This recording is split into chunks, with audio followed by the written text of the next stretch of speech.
Dios que me ve. Este es uno de los nombres dado a Dios por medio de Agar, la esclava de Sarai. Y este nombre lo encontramos en Génesis y podemos ahí leer el contexto. Un capítulo antes, Dios les había prometido a Abraham y a Sarai que iban a tener un hijo. Les había dado esta promesa, que sería padre de muchas naciones, pero no tenían ni un solo hijo. Pero tardado este tiempo, Sarai se desespera porque no llega esta promesa, no tienen un hijo enseguida, así que a Sarai se le ocurre la idea de darle la esclava Agar a Abraham para que tuviera un hijo por medio de ella. Agar, la esclava, queda embarazada, pero cuando ella se da cuenta que está embarazada, empieza a tratar con desprecio a Sarai. Sarai se molesta con Abraham y le dice: ¿qué vamos a hacer con esta esclava? Abraham le dice: haz lo que te parezca correcto porque ella es tu esclava. Así que Sarai empieza a tratar bruscamente a Agar. Tanto es así que Agar huye al desierto. Y en ese capítulo, en el versículo 7, leemos: el malaj de Yahweh la encontró junto a una fuente en el desierto, la fuente en el camino a Shur. Y dijo: Agar, la esclava de Sarai, ¿de dónde has venido y a dónde vas? Ella respondió: estoy huyendo de mi señora Sarai. Obviamente Agar estaba huyendo de Sarai porque el trato que tenía ahí con Sarai ya no era agradable. Ella huyó de su situación, de esa aflicción, porque ya no podía más. Muchas veces nos encontramos así como Agar. Estamos en situaciones, en esas aflicciones de la vida que queremos huir. Y entonces nos encontramos en ese desierto porque ella se fue al desierto. Pero en medio de eso, el ángel de Jehová la encontró. En medio de nuestras huidas, Dios nos encuentra. Y en el versículo 9 le dice: el malaj de Yahweh le dijo a ella: regresa a tu señora y sométete a su autoridad. Esta es una respuesta de parte de Dios que yo creo que Agar es lo menos que esperaba.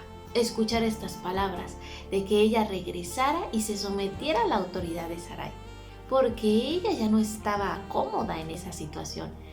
Y muchas veces yo creo que Dios nos da la respuesta en medio de esas huidas, y es la respuesta que no queremos escuchar. Pero sabes, debemos confiar en la respuesta de Dios, porque Dios sabe lo que es mejor para nosotros.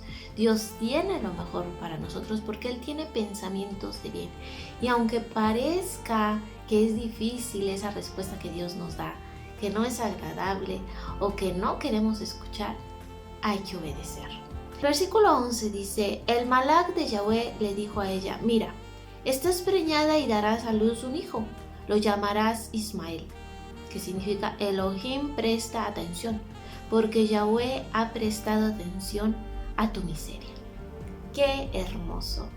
Dios le dice que ha prestado atención. En medio de esas aflicciones podemos recordar que hay un Dios que nos presta atención.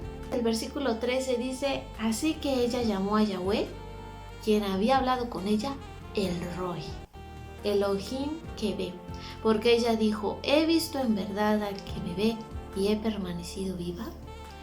Que en medio de nuestros desiertos, en medio de nuestras huidas, en medio de las aflicciones, en medio del rechazo, del desprecio, de la soledad, podamos recordar y saber que hay un Dios que nos ve, el Roi, que hay un Dios que nos tiene en cuenta, que hay un Dios a quien le importamos y tiene cuidado de nosotros, que podamos testificar al igual que Agar. Ella se dio cuenta que había un Dios que la veía.